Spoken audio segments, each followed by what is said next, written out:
The first thing you notice about the jungle jail is the noise. There's the constant rustle of wind on tangled leaves, the distant call of unseen animals, and the ever-present hum of insects that, no matter what you do, always manage to find a way in. But the story of the jungle jail doesn't start with the noise. It starts with a transfer, unusual, unannounced, and unwelcome.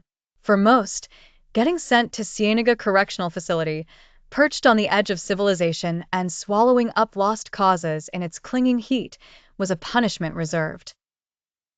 It wasn't on any official map, only its code name, with 3 digits, printed on confidential forms and whispered by officials, hinted at its existence. That morning, Elias Torres watched the greenery whip by through the pitted glass of a prison van. Uniformed guards lounged in the back with him, idly tapping their nightsticks, while mosquitoes landed on their bare arms and legs. No one spoke a word. In just under an hour, the small convoy crossed the rickety steel bridge and trundled down the dirt track leading to the main compound. Jungle Jail isn't just a nickname.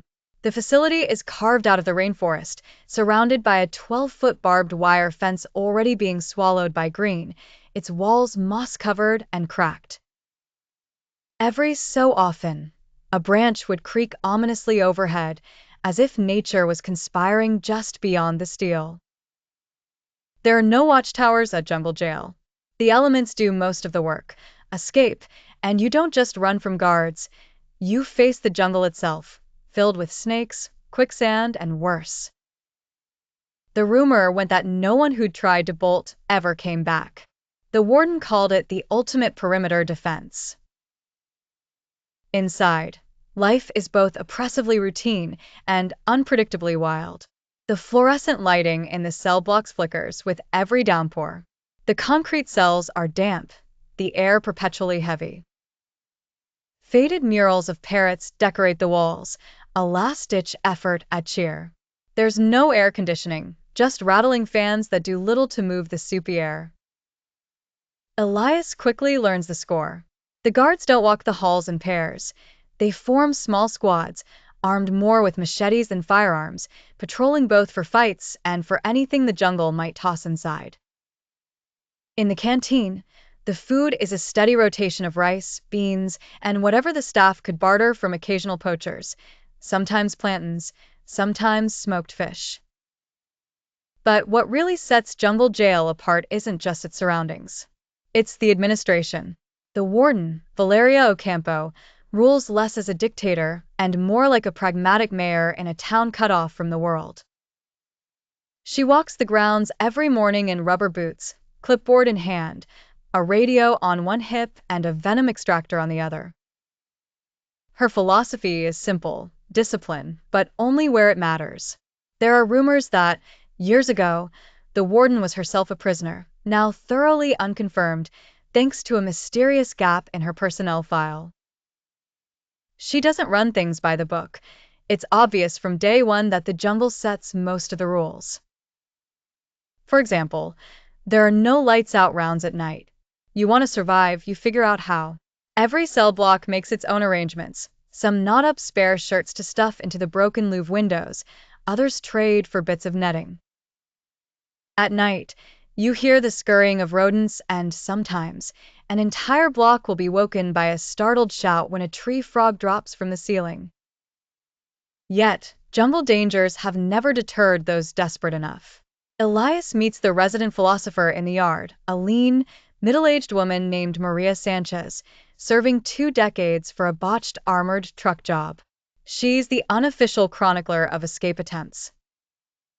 There have been 8, officially, she tells him, but a lot more if you count the ones who disappeared. Some folks think the jungle eats them. Me, I think they keep running. Yesterday's escapee, she recounts, tried the river.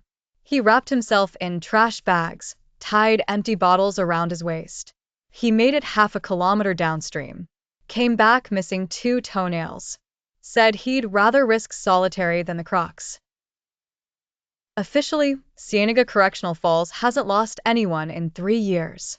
Unofficially, Everyone agrees it's because no one has made it far enough not to be counted as recaptured. Here, that can mean anything from being fished out of the mud to crawling back and delirious from the fever. There are alliances, of course. The smugglers from Santa Marta run the games room.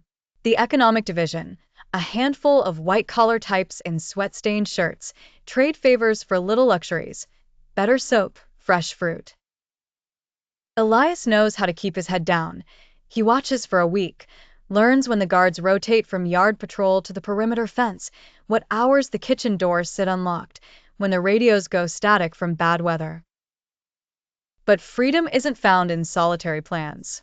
It takes weeks before Elias is able to quietly get his hands on a map, a year-old satellite printout, traded from a guard in exchange for 3 packs of imported cigarettes. It's grainy and water-stained, but it's enough. He begins to hatch his plan. It's simple, at least in theory. Stage an incident at dusk, slip into the generator shed during the confusion, and, using the maintenance keys lifted from the cleaning crew, cut through the old padlock, making for the northern perimeter. From there, press into the jungle, follow the shallow ravine until it reaches the abandoned smuggler's trail rumored to connect to the old logging road leading out. Elias needs help. He quietly recruits Maria and one other, Tomas Becerra, a former army sergeant who's built like a boulder and knows how to make a makeshift compass out of anything metal. They meet after lights out, whispering under the steady whir of the malfunctioning fan, poring over the map by slivers of moonlight.